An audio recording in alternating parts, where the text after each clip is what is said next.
Hi friends, happy morning. ஊருக்குமே கிளம்பிட்டோம். நாங்கள் சாமியெல்லாம் கும்பிட்டு முடிச்சாச்சு. சரி, நம்ம அப்படியே ஊருக்கு போயிட்டு வந்துடும். ஸ்கூல் லீவுமே விட்டுட்டாங்க.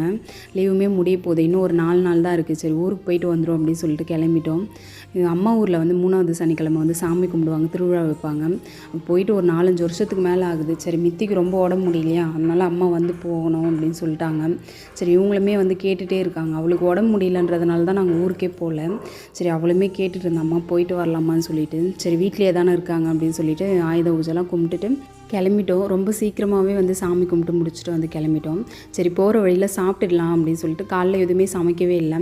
சரி, காலையிலையும் டிஃபன் வந்து அவங்க 2 பேர் வெளில தான் சாப்பிட்டாங்க. நாங்களும் மித்தியும் வந்து சாப்பிடவே இல்லை. சரி, லஞ்சு சாப்பிட்டுக்கலாம்னு சொல்லிட்டு விட்டுட்டோம்.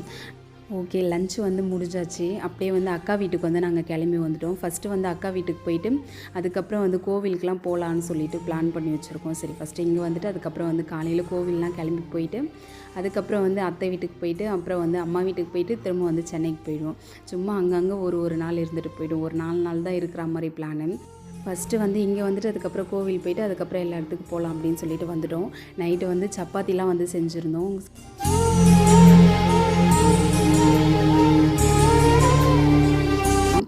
எங்கள் வீட்டில் நாங்கள் வந்து ஒரு 9:30க்கு மேலே தான் வந்து சமைக்கவே ஸ்டார்ட் பண்ணுவோம். லேட் ஆகும் சமைச்சு முடிச்சுட்டு அதுக்கப்புறம் தூங்குறதுக்கெலாம் ரொம்ப டைம் ஆகிடும். அவங்க 9 மணிக்கெலாம் பாதி தூக்கத்தில் இருப்பாங்க. சரி, இன்றைக்கி எங்களால் கொஞ்சம் நேரம் ரொம்பவே வந்து முழிச்சிட்டு இருந்தாங்க. சரி, வந்து சமையல்லாம் வந்து முடிச்சிடலான்னு சொல்லிட்டு சப்பாத்தி செய்யறதுக்கு நார்மலாகவே டைம் ஆகிடும். எல்லாருக்குமே சப்பாத்தி செய்யறது கொஞ்சம் கஷ்டம்தான். சரி, இருந்தாலும் பரவாயில்ல, சப்பாத்தியே செஞ்சுப்போம். மாவு கொஞ்சம் இருக்குது, அது வந்து நாளைக்கு வந்து இட்லி ஊற்றிக்கலான்னு சொல்லிட்டு நைட்டு வந்து சப்பாத்தி செஞ்சுட்டு சரி, குழம்பு என்ன வைக்கலான்னு யோசிச்சிட்டே இருந்தோம். சரி, பன்னீர் குழம்புலாம் இவங்க அந்தளவுக்கு யாரும் சாப்பிட மாட்டாங்க. சரி, வெறுமனே வெங்காயம், தக்காளி, அதுக்கப்புறம் இஞ்சி பூண்டு பேஸ்ட்டு, தேங்காய்லாம் அரைச்சி அதை அப்படியே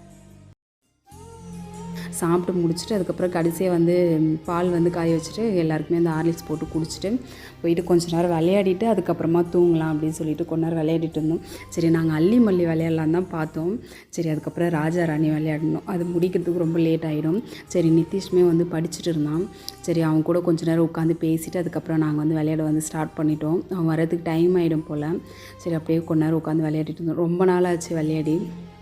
இந்த லைட்லாம் ஆஃப் பண்ணிவிடுவேன். எல்லாருமே ரொம்ப இருட்டாக இருக்கிற மாதிரி இருக்குது. ஆனால் வெளிச்சம்லாம் இருந்தது. அந்த ஃபோன் கேமரா எடுத்தது அந்த மாதிரி இருந்தது. ஜாலியாக வந்து விளையாடிட்டு இருந்தோம். அதுக்கப்புறம் நெக்ஸ்ட்டு வந்து காலையில் காஃபி குடிச்சிட்டு கோவிலுக்குமே வந்து கிளம்பிட்டோம். ஒவ்வொரு வேலையை வந்து பார்த்துட்ருக்கோம். காலைல சமையல் வந்து சீக்கிரமாக முடிச்சுட்டு இட்லி மட்டும் ஊற்றிருக்குறாங்க. இட்லி ஊற்றிட்டு காஃபி குடிச்சிட்டு சாம்பார்லாம் வச்சுட்டோம்.